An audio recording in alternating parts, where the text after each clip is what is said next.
పరిస్థితి ఏమిటంటే రాష్ట్రంలో రేపు కౌంటింగ్ జరగబోతుంది 4వ తారీఖున. 4వ తారీఖున జరగబోయే కౌంటింగ్కి ఏజెంట్లు కూడా దొరకట్లేదు వీళ్ళకి. It is very sorry. FIR ఇది చాలా బాధతో కూడుకున్న ఎఫ్ఐఆర్ ఇది. ఏజెంట్లు ఉంటే ఇంకెందుకు సార్ మనకన్నా అంటున్నారు. ఎందుకంటే మాచర్లలో 202 బూత్లో ఎక్కడైతే గౌరవ ఏంటంటే సభ్యతా సంస్కారాలతో కూడుకున్న మంచివాడుగా జగన్మోహన్ రెడ్డి గారు సర్టిఫికెట్ ఇచ్చిన పిన్నెల్లి రామకృష్ణారెడ్డి గారు బాక్స్ బద్దలు కొట్టారో అందులో నుంచి అక్కడ కనెక్టెడ్ వివి ప్యాడ్స్ స్లిప్స్ బయటపడ్డాయి. ఆ వీడియోలో చూసారో లేదో నేను అక్కడ చూపిద్దాం అనుకున్నాను. Get it now. అక్కడ పడిపోయినాయి. అవి చూస్తే 26 పడిపోయినాయి, 28 అనుకుంటున్నాను.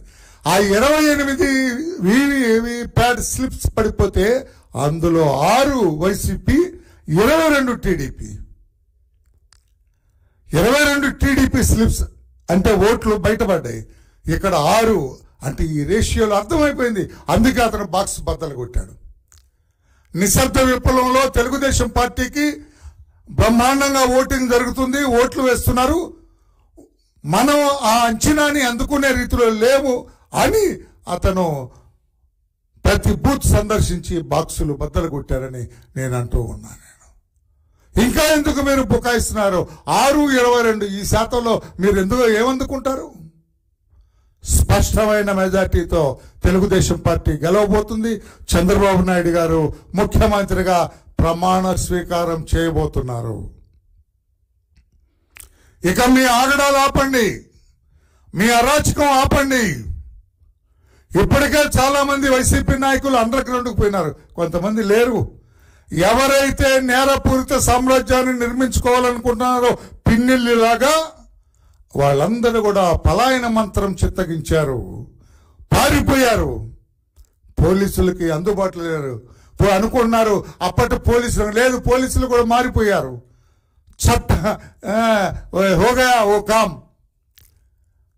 మీకు సహకరించే పోలీసులు ఈ రోజున చట్టబద్ధంగా నడుస్తూ ఉన్న సంగతి గ్రహించండి. పోలీసులు చట్టాన్ని వారు ఇప్పుడు అనుసరిస్తున్నారు. చట్టం చేతిలో బందీ అయినారు. వాళ్ళు చట్టబద్ధంగా నడుస్తున్నారు. గతంలాగా వైసీపీకి జై కొట్టే స్థితిలో రాష్ట్ర పోలీసులు లేరు అని చెప్పి కూడా నేను తెలియజేస్తున్నా. ఈ సజ్జల రామకృష్ణ అంటే ఐ డోంట్ నో ఏమిటి అతని నేను ఎవాల్యుయేట్ చేస్తున్నా, అతని ఇంటెలిజెన్స్, అతని తెలివితేటలు ఏదని. తెలుగుదేశం పార్టీ బాక్సులు బద్దలు కొడితే లేకుంటే రిగ్గింగ్ చేస్తే రీపోలింగ్ అడగాలి కదా, అడగలేదుగా రీపోలింగ్ అని పచ్చి అబద్ధాలు మాట్లాడుతున్నాడు సజ్జల రామకృష్ణ అంటే ఒక అవగాహన రాహిత్యుడు. పత్రికా సోదరుల సజ్జల రామకృష్ణారెడ్డి అనే ఒక అవగాహన రాహిత్యుడు. This is the letter I have submitted to CEO,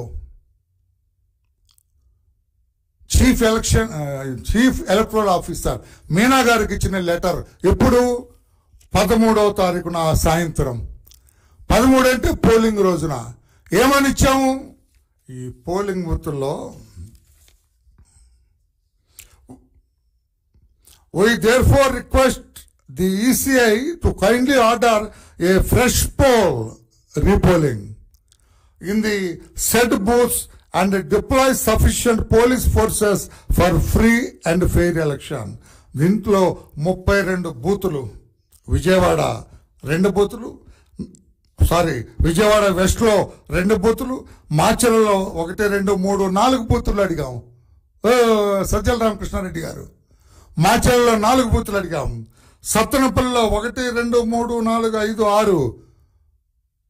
ఆయన అంబటి రాంబాబు కోర్టుకు వెళ్ళారు, మేము ఈసీఐని సందర్శించాం 6 బూతుల్లో. దర్శిలో 1, 2, 3, 4, 5 బూతులు. ఒంగోలులో 1, 2, 3, 4, 5 బూతుల్లో. తిరుపతి కాన్స్టిట్యున్సీ శ్రీకాళహస్తిలో 1 బూతు, చిత్తూరులో 1 బూత్ అడిగాం, మదనపల్లిలో 1 బూత్ అడిగాం, అనంతపూర్ అర్బన్లో 1, 2, 3, 4, 5, 6, 7 బూతులు అడిగాం. పుట్టపర్తిలో 1, 2 మొత్తం 31 బూతుల్లో మేము రీపోలింగ్ అడిగితే రీపోలింగ్ అడగలేదుగా అంటే మా దొంగతనం చెల్లుబాటు అయింది అంటాడు ఆయన. అడిగాము mister Sajjala, this is the letter. Submitted by me with my signature. This is my signature. ఇంక ఇప్పుడు తల ఎక్కడ పెట్టుకుంటారు మీరు? సిగ్గుతో తల ఎక్కడ పెట్టుకుంటారు మీరు అంటున్నా. ఎంతకాలం రాష్ట్రపతులను మోసం చేయగలరు? ఎంతకాలం ఈ అబద్ధాలతో బతకగలరు మీరు? అంటే ఓటమిని అంగీకరించరా? ఎట్లాగే అవగాహన లేకుండా బుద్ధి లేకుండా మాట్లాడేస్తుంటారా? This is the letter. ఈ లెటర్ కాపీ అక్కడ ఒరిజినల్ కాపీ ఆయన దగ్గరే ఉంది. దిస్ ఈజ్ అక్నాలజ్డ్ కాపీ ఇది. అందుకే జగన్మోహన్ రెడ్డి గారి